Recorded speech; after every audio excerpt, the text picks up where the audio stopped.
ప్రయత్నం చేస్తా ఉన్నారు.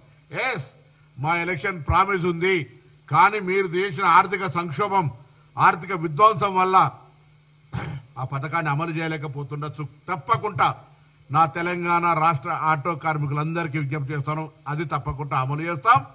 మీకు సంవత్సరానికి 12,000 రూపాయలు ఇచ్చే వాగ్దానం పట్ల మాకు చిత్తశుద్ధి ఉంది. ప్రభుత్వంలో ఆ చర్చ జరుగుతూ ఉంది. దాని వాతావరణం సానుకూలంగా ఆర్థికపరమైన కొత్త వెసులుబాటు రాగానే కార్యక్రమం చేస్తామనే మాట మనం చేస్తాను.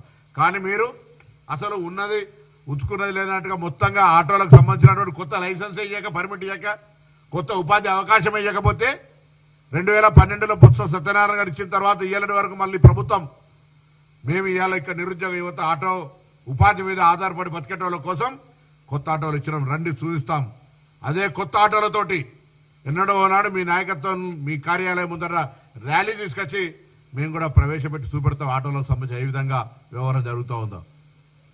ఇలా హైదరాబాద్ సంబంధించిన మాట్లాడుతూ ఉన్నారు. Hyderabad brand image, core urban development కు సంబంధించి రాష్ట్ర వ్యాప్తంగా అన్ని రకాలుగా అభివృద్ధి జరగాలని గౌరవ ముఖ్యమంత్రి గారు మున్సిపల్ శాఖ మంత్రులుగా అనేక రకాల అభిప్రాయాలను తీసుకొని హైదరాబాద్ ఇన్నర్ రింగ్ రోడ్ గాని అన్ని రకాల అభివృద్ధి కార్యక్రమాలు కొనసాగిస్తా ఉన్నాం.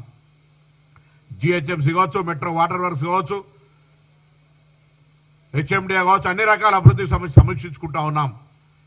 నేను అడుగుతా ఉన్నా, ఇలా టీఆర్ఎస్ పార్టీ నాయకత్వాన్ని పెరుగుతున్న హైదరాబాద్ అవసరాలకు అనుగుణంగా గతంలో మేము Krishna phase 1, phase 2, phase 3, Godavari, Manjira, దాని తర్వాత హిమాయత్ సాగర్ లాంటి నీళ్లను మేము తీసుకొచ్చినమే ప్రజలకు.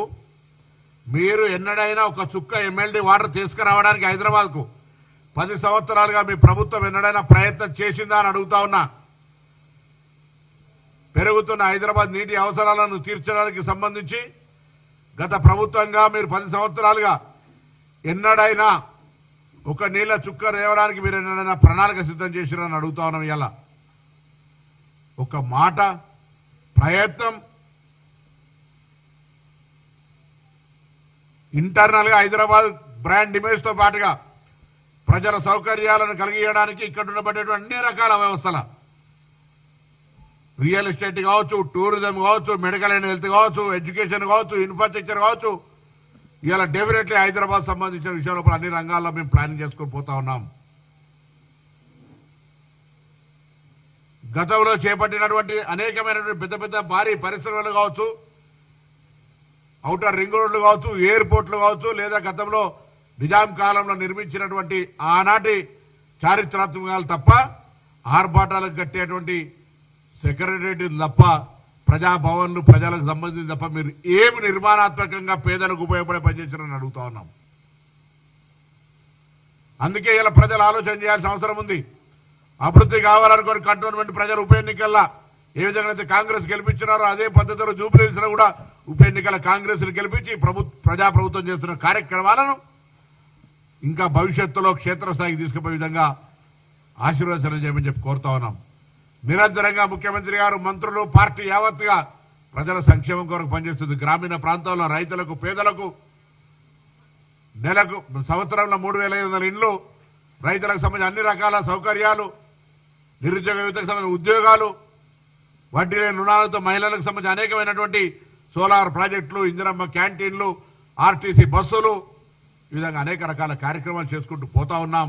ఈ సందర్భంలో బట్ట కాల్చి మీద వారేసి డైవర్షన్ పాలిటిక్స్ కి పరిమితం అయిపోయి ఓటు చోరీ, సానుభూతి, ఆటోలు, రకరకాల క్యాండిడేట్ పైన విమర్శలు, బర్దాష్కి బాహర్ అనే ఒక బ్యాక్వర్డ్ క్లాస్ అభ్యర్థి మీద ఈ విధంగా ఆరోపణలు చేసేటువంటి ఒక ప్రయత్నం చేస్తా ఉన్నారు. అందుకే డెఫినెట్లీగా మా ప్రభుత్వం తరఫున ఇంకా హైదరాబాద్ సంబంధించినటువంటి అన్ని కార్యక్రమాల్లో ఎక్కడ కూడా ఇబ్బంది రాకుండా చేసేటువంటి బాధ్యత ఈ ప్రభుత్వంది. అటు సినిమా ఇండస్ట్రీకి బేస్ అయిన జూబ్లీహిల్స్ కావచ్చు, లేదా హైదరాబాద్ సిటీ కావచ్చు, సినీ ఇండస్ట్రీకి సంబంధించి, ఫార్మాసిటికల్ సంబంధించి, ఆటోమొబైల్ రంగానికి సంబంధించి, ఐటీ రంగానికి సంబంధించి ఇంక్లూజివ్ గ్రోత్ అన్ని రకాల అంశాలను మా ప్రభుత్వం పరిగణనలో తీసుకొని ముందుకు పోతా ఉంది. ఒక్కటే ఏదో అంశానికి పరిమితం అయిపోయి కాదు, అసలు అన్నిటికంటే ఎక్కువ మమ్మల్ని ప్రశ్నిస్తున్న మీరు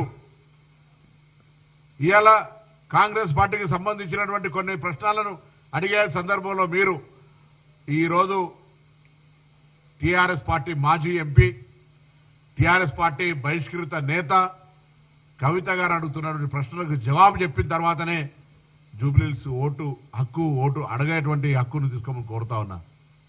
మీ పార్టీ నాయకులు చెప్తుంది మీ పార్టీ మొత్తంగా అవినీతి మయమైపోయిందని చెప్తా ఉన్నటువంటి పరిస్థితి. జవాబు చెప్పే ప్రయత్నం చేయండి. సంబంధం లేని అంశాలను తీసుకొచ్చి బై ఎలక్షన్ లో 10 సంవత్సరాల మీ అధికార పార్టీ 2 సంవత్సరాల మా అధికార పార్టీ ఏం చేసిందో చర్చకు అవకాశం లేకుండా డైవర్షన్ పాలిటిక్స్ చేస్తూ ఈరోజు ప్రజలను మభ్యపెట్టే ప్రయత్నం చేస్తున్నారు. కానీ ప్రజలు చైతన్యవంతులు. జూబ్లీహిల్స్ ప్రజలు కంటోన్మెంట్ ప్రజలను ఉదాహరణ తీసుకొని అక్కడ కాంగ్రెస్ ను గెలిపించబోతున్నారనే మాట కూడా ఈ సందర్భంగా మనం చేస్తా ఉన్నాం.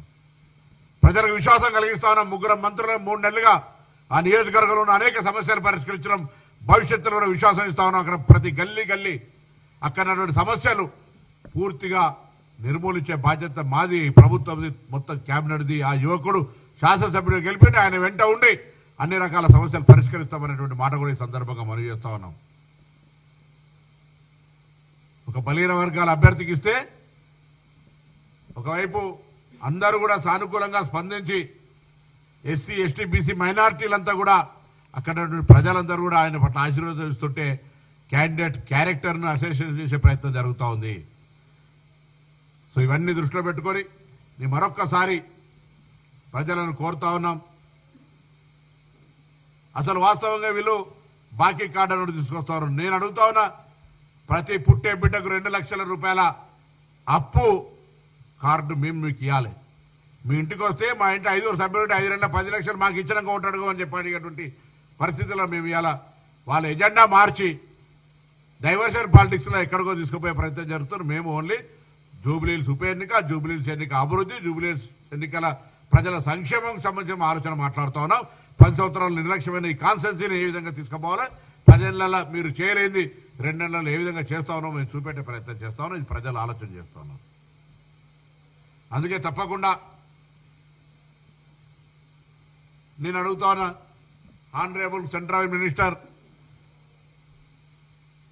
జూబ్లీహిల్స్ కూడా పార్లమెంటు సభ్యుడు, గతంలో కేంద్ర మంత్రిగా ఇప్పుడు కూడా కేంద్ర మంత్రిగా జూబ్లీహిల్స్ నియోజకవర్గం ఏం చేసిరని ఓట్లు అడుగుతున్నారని అడుగుతా ఉన్నారు.